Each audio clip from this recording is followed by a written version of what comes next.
8:25 the time, Tuesday edition of the Mornings with Ed show on the all-new Voice of Laguna. For the most part, throughout the rest of the day, we're going to be focused on the music. A spectacular lineup of artists and songs for you to listen to all day. I did mention that tonight over at the Neighborhood Congregational Church, I will be moderating a conversation with author Kristen Cavanaugh. Courage Over Fear is the name of her book. It's Harness the Power of Agency to Lead in Uncertain Times. And just a quick note about the author.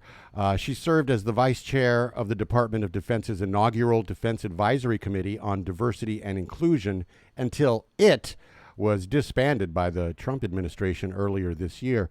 For nearly 6 years, she served as the senior director of inclusion, talent, and learning at Tesla, where she led the DEI talent management and learning and development functions for the global organization of Tesla. She holds a master's degree in social work from USC and a bachelor's degree from the United States Naval Academy. It should be a fascinating conversation. Times have changed, and really it seems that change has come abruptly, quickly, probably since January, more abruptly and quickly than we were all looking for. But some things haven't changed, and courage in the media is one of the things that has changed. Our media used to be a lot more courageous. They used to actually fact check all the time and call people out when they were wrong. I want to just for an instant step to the recent Idaho mass shooter who lit a forest fire so he could shoot firefighters as they bravely ran into danger. A more cowardly act you will not find. And in scrubbing social media, what they scrubbed were pictures of his parents, both of whom were wearing MAGA hats, proudly in front of the White House, in front of the White House fence. And one of the pictures was of the shooter wearing a MAGA hat. Now, the most striking aspect of living in America today is how atrocities have become a daily occurrence. There's no other way to put it. It's shocking.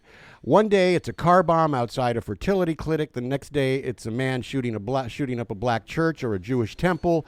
Another day it's a man shooting a Latino grocery store. And then the next day it's a group firebombing the Pennsylvania governor or trying to kidnap the governor of Michigan. It seems like it's just one thing after the other. School shootings, well, we talk about those ad nauseum.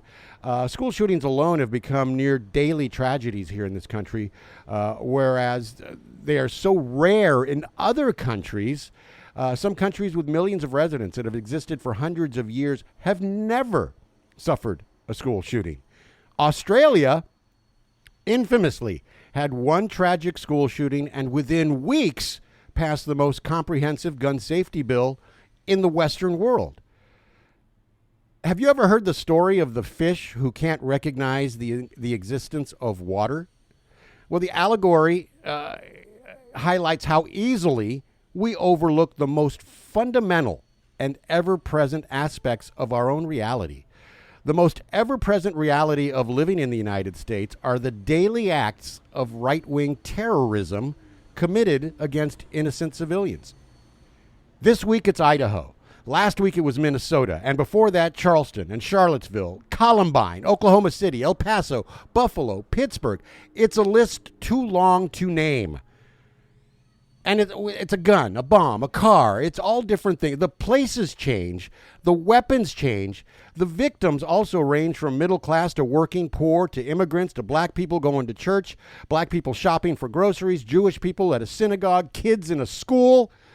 But the perpetrators are always the same. Always. According to the FBI, 100% of extremist acts in 2022, 100% were committed by right-wing operatives. In any given year, the figure fluctuates between 95 to 100%. That's astonishing. There's a war going on outside that no one is safe from. and it's being waged simultaneously by one of the two major parties. We have to admit that. We have to be courageous enough as a member of the press to admit that. The White House and the congressional Republicans are waging that war, as well as most of their ardent supporters.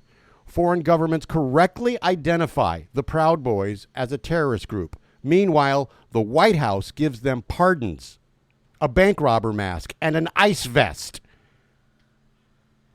The thing that infuriates me the most is that acts of right-wing terror have become so commonplace that a guy with a latex mask can kill a lawmaker and her family and nearly kill another lawmaker and their family, and the media passes over the story in 2 days. No follow-up, nothing more to see here, no problems left unsolved. Make no mistake about it, please. These are acts of terror. And by the way, if they were committed by any other group, it would be front page news 24/7 until justice was done. Any other group. If this was any other identifiable organization, they would be labeled terrorist operations. The corporate media and every politician in D.C. would stop everything they're doing until they put an end to the group, immediately and permanently. But because of the color of the perpetrators, because of the color of their hats, because they come from ostensibly nice families, because they don't fit the description, because a century ago and today, many are rewarded for their violence. Not only are these atrocities never stopped, they're never even reported as part of a vast criminal network of terror cells. We all have to say it loud and clearly because the media absolutely refuses. MAGA is a domestic terrorist group. This is a group with scientific ideologies and worldviews, specific language and clothing and grievances who use violence to accomplish their objectives. Whether it's the anti-abortion bombers, whether it's school shooters or forest arsonists, the current right-wing members of the Supreme Court were funded, groomed, and selected by the same right-wing groups who murdered abortion doctors. The same people who fund Heritage Foundation also funded the January 6th insurrectionists. It's not a random coincidence that the same groups the White House is targeting are the same people these domestic terrorists are targeting. It's not a random coincidence at all. It's not a random coincidence that these shooters come from hardcore MAGA families who have groomed their kids to become violent, hateful mass murderers. MAGA is a well-armed terrorist group. They have guns, they hate communism, they gorge themselves on a diet of grievance and bigotry and ignorance. And instead of therapy, they seek and get guns, lots of guns. When Columbine happened, it was the first school shooting that really shook the nation. At the time, all of us were told it was because these kids were bullied as trenchcoat mafia or because they listened to Marilyn Manson. Even if we knew some of these stories were absurd, the official line was that these boys were kind of victims in their own right. Well, the grim reality is that both those boys were minors from right-wing families who idolized the Third Reich and were able to easily obtain guns. That's the reality. Somehow that got lost. 30 years later, and not one single corporate media program has connected those dots. Again, they can't see the water through the water. It's not accurate to say that the United States is entering a new civil war. The new civil war began more than 30 years ago in Oklahoma City and in Ruby Ridge and in Waco. At the time, there were child abusers and pedophiles and armed right-wing lunatics. They were portrayed as victims. And Janet Reno had to step down, and the government was forever painted as the bad guy. That was their first of many right-wing victories. But the major cognitive battle was won a long, long time ago. The right wing has a political party that singularly controls the U.S. government, and they have a mass movement of people, many of whom are willing to mass murder innocents on a daily basis and pay no consequences. In fact, this is sickening. Mike Lee, Republican, J.D. Vance, Vice President, and others celebrated the Minnesota shooter and mocked his victims.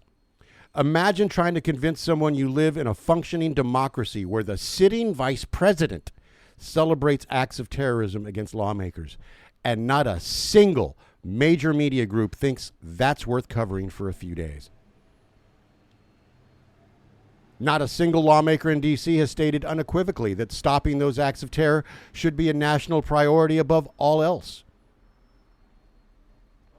Trump's political movement has captured the energy of the most unhinged and violent people among us, and sadly, there are tens of millions of them. Not every Trump voter is a MAGA terrorist. That's not the case. Not every single one of them is a MAGA terrorist, but nearly every damn MAGA terrorist is a Trumpster. And yet the corporate media has spent the last week in agony over the threat, not from right-wing terrorists, but from a New York City mayoral candidate named Zoran Mamdani, who wants to have affordable rent and free buses and cheaper groceries. This is the threat that corporate media will actually spend a week or two obsessing about. And yeah, he didn't look great on Meet the Press when he wouldn't denounce the global intifada line. He again, and you got to call it out on both sides. He looked weak not doing that.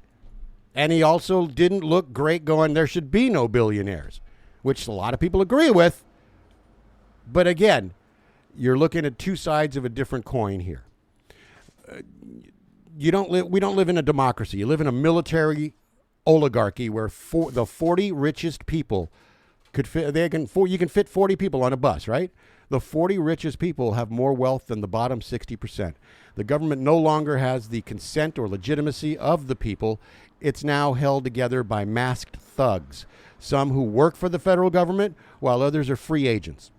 Both are committed to the centuries-old cause of expulsion, extermination, and extinction. The inside team is building concentration camps, while the outside team targets the same people but does the job faster, without courts, without rules, or delay. 8:37 the time. The most important conversations, the best entertainment, the Mornings with Ed show on the Voice of Laguna.